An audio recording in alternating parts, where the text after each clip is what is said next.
ಹೇ ಎಲ್ಲರೂ ಹೇಗಿದ್ದೀರಾ? ಇವತ್ತು ಟೋಕಿಯೋ ಮಾರ್ಕೆಟ್ ನೋಡ್ಕೊಂಡ್ ಬರೋಣ, ಅಂದ್ರೆ ಜಪಾನ್ ಮಾರ್ಕೆಟ್ ನೋಡ್ಕೊಂಡ್ ಬರೋಣ. ನಾವು ಹೋಗೋಣ ಬನ್ನಿ ಅಡ್ವರ್ಟೈಸ್ ಅಂತ ಹೇಳಿ. ಈ ಅಡ್ವರ್ಟೈಸ್ ಕಂಪ್ನಿ ಒಂದ್ ವೇಳೆ ನೀವು ಇಲ್ಲಿ ಚೆಕ್ ಮಾಡಿದ್ರೆ ನೋಡಿ ಎಷ್ಟು ಸ್ಟೀಪ್ ಆಗಿ ಮೇಲೆ ಹೋಗಿದೆ, ಫುಲ್ ಖತರ್ನಾಕ್ ಲೆವೆಲ್ ಮೇಲೆ ಹೋಗಿದೆ. ಅದು ಏನಕ್ಕಂದ್ರೆ ಈಗ ಸಿಕ್ಕಾಪಟ್ಟಿ AI ಇರೋದ್ರಿಂದ AI ಚಿಪ್ಗಳು ಬೇಕಾಗುತ್ತೆ. AI ಚಿಪ್ಗಳು ಬೇಕಂತ ಹೇಳಿ AI ಚಿಪ್ನ ಟೆಸ್ಟ್ ಮಾಡಕ್ ಒಂದು ಪ್ರಸಿದ್ಧ ಕಂಪ್ನಿ ಅಂದ್ರೆ ಇದೆ ಅಡ್ವರ್ಟೈಸ್ಟ್. ಸೊ ಕಂಟಿನ್ಯೂಸ್ ಆಗಿ ಇದ್ರದ್ದೇನು ಫುಲ್ ಮೇಲ್ ಹೋಗಿದೆ. ಈ ತರ ಜನರಲಿ ಮೇಲ್ ಹೋಗಲ್ಲ, ಬಟ್ ಇದ್ರನ್ನ ನೀವು ಬಿಸ್ನೆಸ್ ವೈಸ್ ಚೆಕ್ ಮಾಡ್ಕೋತಿದ್ರೆ ಬಿಸ್ನೆಸ್ ವೈಸ್ ಕೂಡ ಜಸ್ಟಿಫೈಬಲ್ ಆಗಿದೆ. ಯಾಕಂದ್ರೆ ಇದ್ರದ್ದು ಜಸ್ಟ್ ಬರೀ ಪ್ರೈಸ್ ಅಷ್ಟೇ ಮೇಲೆ ಹೋಗಿಲ್ಲ, ಇವಾಗ ಪ್ರಾಡಕ್ಟ್ಗಳು ಆಗಲಿ ಅಥವಾ ಸೇಲ್ಸ್ಗಳಾಗಲಿ ಕಂಟಿನ್ಯೂಸ್ ಆಗಿ ಇಯರ್ ಬೈ ಇಯರ್ ಗ್ರೋತ್ ಹೆಚ್ಚಾಗ್ತಾನೆ ಹೋಗಿದೆ. ಸೊ ಎಲ್ಲಿವರೆಗೂ AI ಇರುತ್ತೆ ಈ ಕಂಪ್ನಿ ಓಡ್ತಾನೆ ಇರುತ್ತೆ, ಆಯ್ತಾ. ಸೊ ಈಗ ಮಂತ್ಲಿ ಕ್ಯಾಂಡಲ್ ಚೆಕ್ ಮಾಡೋಣ ಬನ್ನಿ. ಮಂತ್ಲಿ ಕ್ಯಾಂಡಲ್ ಬಂದ ತಕ್ಷಣ ಇಲ್ಲಿ ನೋಡಿ, ಮಂತ್ಲಿ ಕ್ಯಾಂಡಲ್ ಏನಾಗಿದೆ ಅಂದ್ರೆ AI ಚಿಪ್ ಬಗ್ಗೆ ಹೇಳಿದಾಗೆ AI ಚಿಪ್ನ ಟೆಸ್ಟಿಂಗ್ ಮಾಡೋದ್ರಿಂದ ಇದು ಸಿಕ್ಕಾಪಟ್ಟಿ ಮೇಲೆ ಹೋಗ್ತಾ ಇದೆ. ಬಟ್ ತೊಂದರೆ ಏನಂದ್ರೆ ಏನು, ಈಗ ಕಂಟಿನ್ಯೂಸ್ 2-3 ವರ್ಷದಲ್ಲಿ ಇದು ಯಾವ ತರ ಬಿಸ್ನೆಸ್ ರಿಸಲ್ಟ್ಸ್ ತೋರಿಸಿದೆಯಲ್ಲ, ಅಂದ್ರೆ 200 ಟೈಮ್ಸ್ 400 ಟೈಮ್ಸ್ ತ್ರೀ ಟೈಮ್ಸ್ ನನ್ನ ವ್ಯಾಲ್ಯೂಯೇಷನ್ 3 ಟೈಮ್ಸ್ ಇನ್ಕ್ರೀಸ್ ಮಾಡ್ಕೊಂಡಿದೆ, ಆಯ್ತಾ.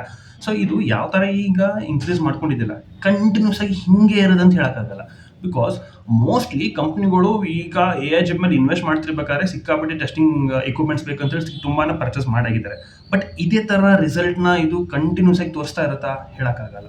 ಸೊ ಅದೇ ಆ ತರದ್ದು ಇದು ಬುಲ್ ರನ್ ಇದೆ. ಬಟ್ ಈ ಬುಲ್ ರನ್ ನೀವು ಯಾವಾಗಲೂ ಕೇರ್ಫುಲ್ ಆಗಿರ್ಬೇಕು. Because company valuation triple time achieve ಅಂದ್ರೆ ಏನು, ಜನರು ಎಲ್ಲರೂ ಕಣ್ಣು ಇದ್ರ ಮೇಲೆ ಬರುತ್ತೆ. ಈ ನೋಡಿ ಎಷ್ಟು ಸಡನ್ ಆಗಿ ಹೋಯ್ತು. ಬರೀ ನೋಡಿ 2025ರಿಂದಾನೆ 24 ಚೆಕ್ ಮಾಡಿ, ನೀವು 24 ಚೆಕ್ ಮಾಡಿದ್ರೆ ಎಷ್ಟು ಮೇಲ್ ಹೋಗಿದೆ ಅದು. ಇಲ್ಲಿಂದ ಇಲ್ಲಿವರೆಗೂ ಅಂತ ಹೋದ್ರೆ ಎಷ್ಟು ಹೆವಿ ಲೈನ್, ಒಂದು ಬೇಕಾದ್ರೆ ಒಂದು ಪೈಥಾಗರಸ್ ಥಿಯರಂ ತರ ಒಂದು ಸ್ಟೀಪ್ ಲೈನ್ ಹೋಗಿದೆ. ಸೊ ಆ ತರ ಇದ್ದಾಗ ಜನರು ತುಂಬಾ ಕಣ್ಣು ಇದ್ರ ಮೇಲೆ ಇರುತ್ತೆ. ತುಂಬಾ ಜನ ಕಣ್ಣು ಇರೋದ್ರಿಂದ ತುಂಬಾ ಜನ ಏನಿರ್ತಾರೆ, ತುಂಬಾ ಹೈಯರ್ ಪ್ರೈಸ್ಗಳನ್ನು ಸ್ಟಾಕ್ ಪರ್ಚೇಸ್ ಮಾಡಕ್ ರೆಡಿ ಇರ್ತಾರೆ. ಈಗ ಒಂದು ನೋಡಿ ಇದಕ್ಕಿಂತ ಜಾಸ್ತಿ ಆಗುತ್ತೆ, ಇದಕ್ಕಿಂತ ಜಾಸ್ತಿ ಆಗುತ್ತೆ ಅಂತ ಹೇಳಿ ಎಲ್ಲರೂ ತುಂಬಾ ಜನ ಇದ್ರ ಮೇಲೆ ಎಷ್ಟು ಇದ್ರದ್ದು ಆಕ್ಚುಲ್ ಪ್ರೈಸ್ ಇರಬೇಕು ಅದಕ್ಕಿಂತ ಡಬಲ್ ಟ್ರಿಬಲ್ ಅಷ್ಟು ಅಮೌಂಟ್ ಪೇ ಮಾಡಕ್ಕೆ ರೆಡಿ ಇರ್ತಾರೆ. ಸೊ ಇದ್ರದ್ದು ಬುಲ್ ರನ್ ಈಗಾದ್ರೂ ಇದೆ, ಬಟ್ ಇದನ್ನ ಕೇರ್ಫುಲ್ ಆಗಿ ಅಬ್ಸರ್ವ್ ಮಾಡಿ, ಅಥವಾ ನಿಮ್ಮ ಅಮೌಂಟ್ ನ ಈಗ ಇನ್ವೆಸ್ಟ್ ಮಾಡೋದು ಅಷ್ಟು ಸೂಕ್ತ ಅಲ್ಲ ಈ ಕಂಪ್ನಿ ಮೇಲೆ, ಆಯ್ತಾ. ಸೊ ಈಗ ನಾ ಇದನ್ನ ಮಂತ್ಲಿ ಕ್ಯಾಂಡಲ್ ಚೆಕ್ ಮಾಡಿದ್ರೆ ಈಗ ನೋಡಿ, ಇಲ್ಲಿ ನೋಡಿ ಒಂದಿಷ್ಟು ಹ್ಯೂಜ್ ವೀಕ್ ಇಟ್ಕೊಂಡು, ಇಷ್ಟು ದೊಡ್ಡ ಹ್ಯೂಜ್ ವೀಕ್ ಇಟ್ಕೊಂಡು ಸ್ಟಿಲ್ ಮಾರ್ಕೆಟ್ ಮೇಲೆ ಹೋಗಿದೆ. ಅಂದ್ರೆ ಜನರು ತುಂಬಾ ಹುಚ್ಚದ ರೆಡಿ ಇದಾರೆ ಅದನ್ನ ಪರ್ಚೇಸ್ ಮಾಡಕ್ಕೆ ಅಂತ ಅರ್ಥ.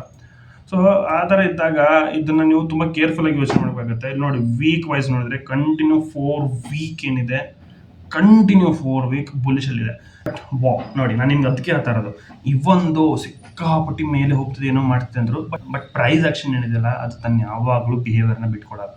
ಇಲ್ಲಿ ನೋಡಿ ಈಗ ಇಲ್ಲಿಂದ ಫುಲ್ಲು 2 ವೀಕ್ ಆಗಿ ಕಂಟಿನ್ಯೂ ಮೇಲ್ ಬಂತ, ಮೇಲ್ ಹೋಗ್ತಿರ್ಬೇಕು. ನಿಮ್ಗೆ ಯಾವಾಗ ಏನಾಗ್ತಿದೆ, ಕಂಟಿನ್ಯೂ ಮಾರ್ಕೆಟ್ ಯಾವಾಗಲೂ ಮೇಲ್ ಹೋಗಲ್ಲ, ಯಾವಾಗಲೂ ಕೆಳ ಬರಲ್ಲ. ಒಂದಿಲ್ಲ ಒಂದ್ ಕಡೆ ಪಾಸ್ ಕ್ಯಾಂಡಲ್ ತೋರಿಸ್ಬೇಕಾಗುತ್ತೆ ಅಥವಾ ರಿಟ್ರೆಸ್ ತೋರಿಸ್ಬೇಕಾಗುತ್ತೆ, ಆಮೇಲೆ ಕಂಟಿನ್ಯೂ ಮಾಡುತ್ತೆ ಅಂತ ಹೇಳಿ. ಇಲ್ಲಿ ನೋಡಿ ಅದೇ ಆಗಿರೋದು. ಈಗ ಇಲ್ಲಿ ಕಂಟಿನ್ಯೂಸ್ ಆಗಿ ಮೇಲೆ ಹೋಗ್ತಾ ಇತ್ತಾ, ಮೇಲೆ ಹೋಗಿ ಒಂದು ಪಾಸ್ ಕ್ಯಾಂಡಲ್ ಮಾಡ್ತು, ಈ ಒಂದು ಪಾಸ್ ಕ್ಯಾಂಡಲ್ ಮಾಡಿ ಆಮೇಲೆ ಕಂಟಿನ್ಯೂಸ್ ಆಗಿದೆ. ಸೊ ಅದೇ ತರಾನೇ ಈಗ ನಾನು ಹೇಳ್ತಾ ಇರೋದು, ಈಗ ಆಲ್ಮೋಸ್ಟ್ ಇದು ಮೇಲೆ ಹೋಗಿದೆ. ಎಷ್ಟು ಹೋಗ್ಬೇಕಿತ್ತು ಅನ್ಕೊಂಡಿದ್ವು ಅದಕ್ಕಿಂತ ಜಾಸ್ತಿನೇ ಮೇಲೆ ಹೋಗಿದೆ, ಆಯ್ತಾ. ಸೊ ಈಗ ಇಡೀ 15 ಡೇಸ್ ಇಂದ ಎಲ್ಲ ಕೆಲವು ಫುಲ್ ಮೇಲೇನೆ ಹೋಗಿದೆ. ಬಟ್ ಇದರಲ್ಲಿ ಇನ್ನೊಂದು ಅಬ್ಸರ್ವ್ ಮಾಡಬೇಕಾಗಿದೆ ಏನಂದ್ರೆ, ಇಲ್ಲಿ ಒಂದು ವೀಕ್ ಇದೆ, ಇದೊಂದು ವೀಕ್ ಇದೆ. ಇಲ್ಲೊಂದು ವೀಕ್ ಅಂದ್ರೆ WICK ವೀಕ್ ಅಂದ್ರೆ ಈ ತರ ಕಡ್ಡಿಗಳಿಗೆ ವೀಕ್ ಅಂತ ಕರೀತಾರೆ ಇಂಗ್ಲಿಷ್ ಅಲ್ಲಿ, ಆಯ್ತಾ. ಅದು ಯಾಕೆ ಕರೀತಾರೋ ಹೆಂಗ್ ಕರೀತಾರೋ ಅದನ್ನ ಬೇಕಾದ್ರೆ ನಮ್ದೊಂದು ಕನ್ನಡ ವರ್ಡ್ ಒಂದು ಬೇಕಾದ್ರೆ ಇಟ್ಕೊಳ್ಳೋಣ. ಒಂದ್ ನೋಡಿ ಇಲ್ಲೊಂದು ಕಡ್ಡಿ ಇದೆ. ಬೇಕಾದ್ರೆ ನಮ್ದು ಕನ್ನಡ ಭಾಷೆಯಲ್ಲೇ ಮಾತಾಡೋಣ ಬನ್ನಿ. ಇಲ್ಲೊಂದು ಕಡ್ಡಿ ಇದೆ, ಇನ್ನೊಂದು ಅಬ್ಸರ್ವ್ ಮಾಡಿ ನೀವು, ವೀಕ್ ಎಲ್ಲ ಬಿಟ್ಬಿಡಿ. ಇಲ್ಲೊಂದು ಕಡ್ಡಿ ಇದೆ, ವೀಕ್ಲಿ ಕ್ಯಾಂಡಲ್ ಅಬ್ಸರ್ವ್ ಮಾಡಿದ್ರೆ ಇಲ್ಲೊಂದು ದೊಡ್ಡ ಕಡ್ಡಿ ಇದೆ. ಈ ದೊಡ್ಡ ಕಡ್ಡಿ ಇರೋದ್ರಿಂದ ಏನರ್ಥ, ನೀವು ಡೈಲಿ ಕ್ಯಾಂಡಲ್ ಚೆಕ್ ಮಾಡಿದ್ರೆ ಇಲ್ಲೊಂದು ಸೆಲ್ಲಿಂಗ್ ಆಗಿದೆ. ಹೇಳಿದೆ ತಾನೆ, ಇಲ್ಲೊಂದು ಸೆಲ್ಲಿಂಗ್ ಆಗಿದೆ. ಆ ಸೆಲ್ಲಿಂಗ್ ಆಗಿದ್ರು ಕೂಡ ಇಲ್ಲಿ ನೋಡಿ ಕಂಟಿನ್ಯೂಸ್ ಆಗಿ ಮಾರ್ಕೆಟ್ ಸೊ ಇಷ್ಟರಲ್ಲೇ ಒದ್ದಾಡ್ತಿರ್ಬೇಕಾದ್ರೆ ಫುಲ್ ಮೇಲೆ ಕೆಳಗೆ ಮಾಡ್ಕೊಂಡು ಈಗ ಒಂದು ಮೇಲೆ ಹೋಗಿದೆ. ಬಟ್ ಮೇಲೆ ಹೋದ್ರು ಕೂಡ ಸಿಕ್ಕಾಪಟ್ಟಿ ಮೇಲೆ ಹೋಗಿ ಒಂದು ಇಲ್ಲಿ ಸೆಲ್ಲಿಂಗ್ ಆಗಿದೆ. ಈ ಸೆಲ್ಲಿಂಗ್ ನ ಇದು ಸಸ್ಟೈನ್ ಮಾಡುತ್ತಾ ಅಥವಾ ಕಂಟಿನ್ಯೂಸ್ ಆಗಿ ಹೋಗುತ್ತಾ, ಅದನ್ನೇ ಅಬ್ಸರ್ವ್ ಮಾಡ್ಬೇಕಾದ್ರೆ ಇಲ್ಲಿ ನೋಡಿ ಫುಲ್ ಮಾರ್ಕೆಟ್ ಬಂದು ಇಲ್ಲಿ ಸಸ್ಟೈನ್ ಆಗಿದೆ, ಇಲ್ಲಿ ಒಂದು ಸೈಡ್ವೇಸ್. ಸೊ ನಾನು ಬಯಸ್ತಾ ಇರೋದೇನು, ಈ ತರ ವೀಕ್ಸ್ ಇರೋದ್ರಿಂದ ನಾನು ನಾನು ಯಾವಾಗಲೂ ವೀಕ್ ವೈಸ್ ಟ್ರೇಡ್ ಮಾಡ್ತೀನಿ, ಆಯ್ತಾ. ಸೊ ವೀಕ್ ವೈಸ್ ಟ್ರೇಡ್ ಮಾಡ್ತಿರ್ಬೇಕಾದ್ರೆ ಈಗ ಇದು ತುಂಬಾ ಮೇಲ್ ಹೋಗಿ ಒಂದು ವೀಕ್ ಕ್ರಿಯೇಟ್ ಮಾಡಿರೋದ್ರಿಂದ ಡೈಲಿ ವೈಸ್ ಚೆಕ್ ಮಾಡಿದಾಗ ನಾನು ಬಯಸೋದೇನು, ಈ ಮಾರ್ಕೆಟ್ ಓಪನ್ ಎಲ್ಲಾಗುತ್ತೆ, ಫಸ್ಟ್ ಆಫ್ ಆಲ್ ಓಪನ್ ಎಲ್ಲಾಗಿ ಅಂಡ್ ಇದು ಎಲ್ಲಿ ಹೆಂಗ್ ಮೂವ್ಮೆಂಟ್ ಆಗೋ ಚಾನ್ಸಸ್ ಇದೆ ಅಂತ ನಾನು ಯೋಚನೆ ಮಾಡ್ತೀನಿ, ಆಯ್ತಾ. ಈಗ ಆಲ್ರೆಡಿ ಮಾರ್ಕೆಟ್ ಮೇಲಿಂದ ಕೆಳಗೆ ಬಂದಿದೆ, ಈಗ ತುಂಬಾ ಮೇಲ್ ಹೋಗ್ತಾ ಇತ್ತು, ಮೇಲ್ಗಡೆಯಿಂದ ಕೆಳಗೆ ಒಂದು ಬೇರೇಜ್ ಕ್ಯಾಂಡಲ್ ತೋರಿಸಿದೆ, ಅಂದ್ರೆ ರಿಟ್ರೆಸ್ಮೆಂಟ್ ತೋರಿಸಿದೆ. ಇಲ್ಲಿ ಯಾರು ಬೈ ಮಾಡ್ತಾರಲ್ಲ ಒಂದಿಲ್ಲ ಒಂದು ಟೈಮ್ ಅಲ್ಲಿ ಸೆಲ್ ಮಾಡಲೇಬೇಕಾಗುತ್ತೆ, ಅವಾಗಲೂ ಅವ್ರಿಗೆ ಪ್ರಾಫಿಟ್ ಸಿಗೋದು. ಸೊ ಒಂದು ರಿಟ್ರೆಸ್ ಕ್ಯಾಂಡಲ್ ಆಗಿದೆ ಅಂದ್ರೆ ಅರ್ಥ ಇಲ್ಲಿ ಎಷ್ಟೋ ಜನ ಬೈ ಮಾಡಿರೋರು ಸೆಲ್ ಮಾಡಿ ತಮ್ಗೆ ಎಷ್ಟು ಬೇಕಷ್ಟು ಪ್ರಾಫಿಟ್ ತಗೊಂಡಿದ್ದಾರೆ ಅಂತ ಅರ್ಥ. ಸೊ ಹಾಗಿದ್ದಾಗ ಇದು ಓಪನ್ ಎಲ್ಲ ಆಗುತ್ತೆ ಅನ್ನೋದು ಇಂಪಾರ್ಟೆಂಟ್ ಆಗುತ್ತೆ.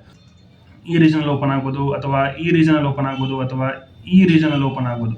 ಸೊ ಓಪನಿಂಗ್ ಕ್ಯಾಂಡಲ್ನ ತುಂಬ ಇಂಪಾರ್ಟೆಂಟ್ ಆಗುತ್ತೆ. ಒಂದು ವೇಳೆ ಓಪನ್ ಆಗೋದು ಕೆಳಗಡೆ ಓಪನ್ ಆಯ್ತಂದ್ರೆ ಅವಾಗ ಮಾರ್ಕೆಟ್ ಸ್ವಲ್ಪ ಮೇಲೆ ಹೋಗುತ್ತೆ, ಪಕ್ಕ ಮೇಲೆ ಹೋಗುತ್ತೆ. ಯಾಕಂದ್ರೆ ಯೋಚನೆ ಮಾಡಿ, ಇಲ್ಲಿಂದ ಇಷ್ಟು ಇಲ್ಲಿ ಯಾರ್ಯಾರು ಬುಲ್ರನ್ನ ಮಿಸ್ ಮಾಡ್ಕೊಂಡಿರ್ತಾರೋ ಅವರೆಲ್ಲ ಬೈ ಮಾಡ್ಬೇಕು ಅನ್ಕೊಂಡಿರ್ತಾರೆ.